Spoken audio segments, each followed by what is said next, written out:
The Raja Sab Prabhas act ಮಾಡಿ Maruti direct ಮಾಡಿರೋ movie. ಮೊದಲನೇದಾಗಿ ಸಿನಿಮಾ ಹೇಗಿದೆ ಅಂದ್ರೆ ಬಿಲೋ ಆವರೇಜ್ ಅಂತಾನೆ ಹೇಳ್ಬೋದು. ನೆಕ್ಸ್ಟ್ ಮೂವಿ ಪ್ಲಾಟ್ ಗೆ ಬಂದ್ರೆ, ಗಂಗರಾಜು ಅನ್ನೋ ಕೆಲಸಗಾರ ರಾಜಾ ಸಾಬ್ ತಾತ ಅಂದ್ರೆ ಕನಕರಾಜು ಹತ್ರ ಕೆಲಸ ಮಾಡ್ತಾ ಇರ್ತಾನೆ. ದೇವರಿಗೆ ಸಂಬಂಧಿಸಿರೋ ಒಡವೆ ಪೆಟ್ಟಿಗೆಯನ್ನ ಕತ್ಕೊಂಡು ಹೋಗಿರ್ತಾನೆ. ಅವನು ಹಿಡ್ಕೊಂಡು ಬಂಗಾರ ಪೆಟ್ಟಿಗೆನ ತಗೊಂಡು ಬರ್ತೀನಿ ಅಂತ ಕನಕರಾಜು ಒಂದ್ ಲೆಟರ್ನ ಬರೆದಿಟ್ಟು ಹೋಗಿರ್ತಾನೆ. ಹಾಗೆ ಹೋದವನು ವಾಪಸ್ ಮತ್ತೆ ಬರ್ಲೇ ಇಲ್ಲ.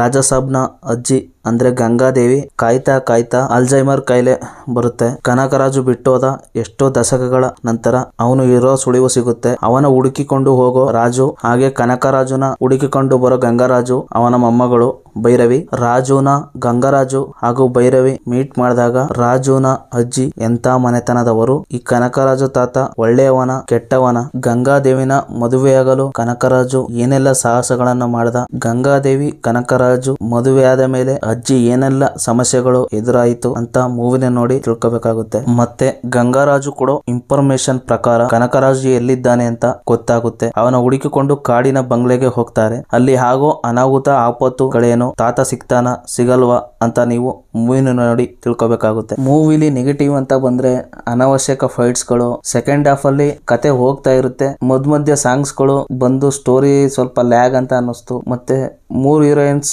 ಬೇಡವಾಗಿತ್ತು. ಆ ಮೂವಿ ಜಿಯೋ ಸ್ಟಾರ್ ಅಲ್ಲಿ ನಮ್ಮ ಭಾಷೆಯಲ್ಲೇ ಇದೆ. ಮೂವಿ ಮ್ಯಾಡ್ನೆಸ್ ಚಾನೆಲ್ ನ ಸಬ್ಸ್ಕ್ರೈಬ್ ಮಾಡಿ, ಲೈಕ್ ಮಾಡಿ, ಸಪೋರ್ಟ್ ಮಾಡಿ. ಮತ್ತೆ ಸಿಗೋಣ.